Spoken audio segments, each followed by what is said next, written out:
Saya ini jujur sebenarnya harus membaca dari pidato ini, cuma saya nggak bisa, mohon maaf.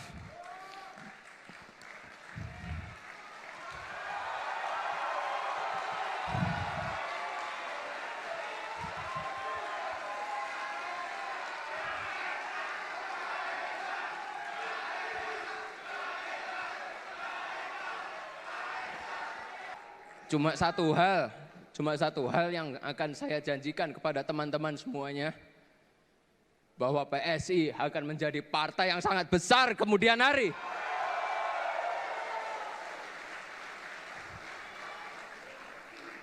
Saya minta tolong kerjasamanya semuanya untuk bisa bekerja keras, membantu saling gotong royong supaya cita-cita kita bisa tercapai.